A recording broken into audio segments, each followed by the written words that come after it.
নমস্কার, কেমন আছেন সবাই? এখন রাত প্রায় ৯টা, বর্ষাকালের রাত। এই যে দেখছেন ফড়িং উড়ছে রাত্রের বেলায়। ভিডিওতে যে আবছা জায়গাগুলি দেখছেন এখানে ফড়িং বসে আছে। আর তাছাড়া বর্ষাকালের রাতে ঝিঁঝি পোকার ডাক এবং মাঝে মাঝে ব্যাঙের ডাক শোনা যাচ্ছে। আজকে আমাদের রান্না হবে হাঁসের মাংস। তার জন্য মাংসের যে প্রয়োজনীয় মশলা সেগুলিকে প্রস্তুত করে নেওয়া হচ্ছে। প্রথমে আদা এবং এখন আলুগুলিকে কেটে নেওয়া চলছে।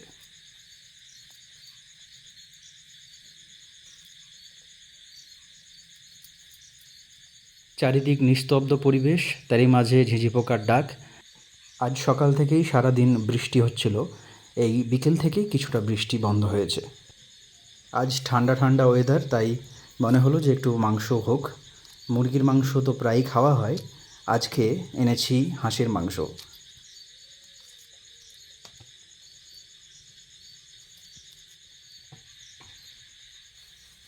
আমাদের গ্রামের দিকে হাঁসের মাংস কেটে বিক্রি হয় না, একটা গোটা হাঁস নিতে হয়। যেগুলো মাংসের দোকান সেখানে হাঁস মাংস পাওয়া যায় না।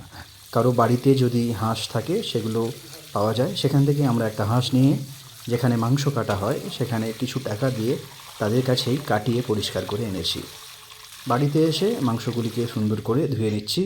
ম্যারিনেট করার জন্য প্রথমে নুন, হলুদ গুঁড়ো, লঙ্কা গুঁড়ো, ধনে গুঁড়ো এবং অল্প সর্ষের তেল দিয়ে কিছুক্ষণ মাখিয়ে রেখে দিচ্ছি।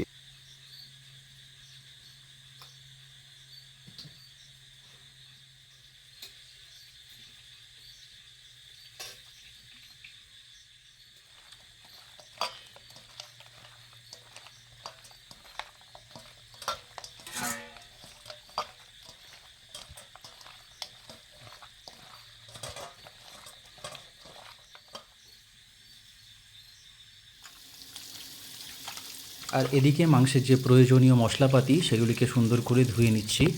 আদা এবং রসুন এগুলিকে শিলে বাটা হবে।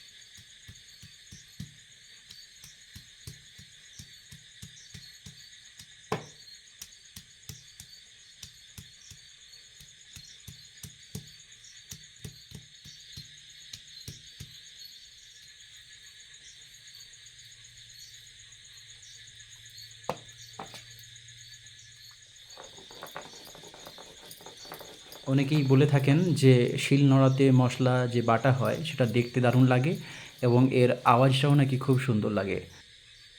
আমারও ভালো লাগে শিলনোড়ায় মশলা বাটা দেখতে এবং এর আওয়াজটা শুনতে। সেই জন্য আমাদের বাড়িতে মিক্সচারে মশলা বাটা হয় না। তবে আমি যখন একা রান্না করি তখন কিছু কিছু সময় মিক্সচারে মশলা বাটি। এছাড়াও ছোটো হামানদিস্তাতে মশলা বাটা হয়।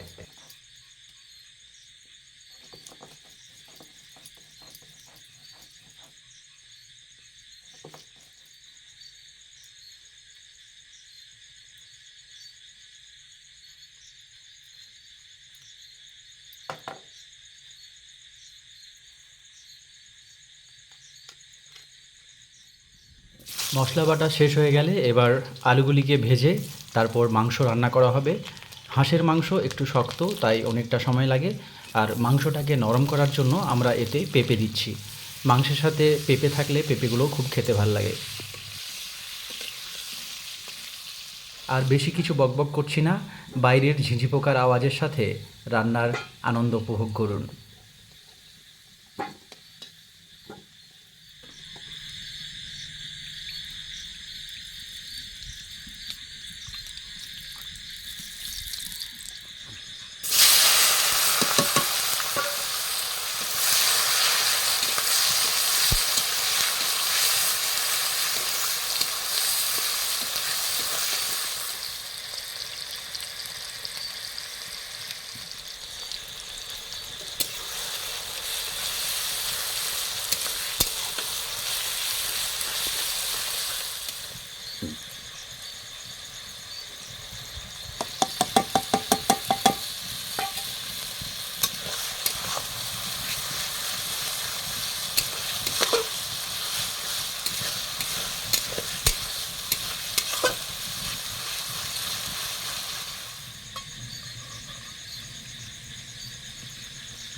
খাওয়া শুরু করো।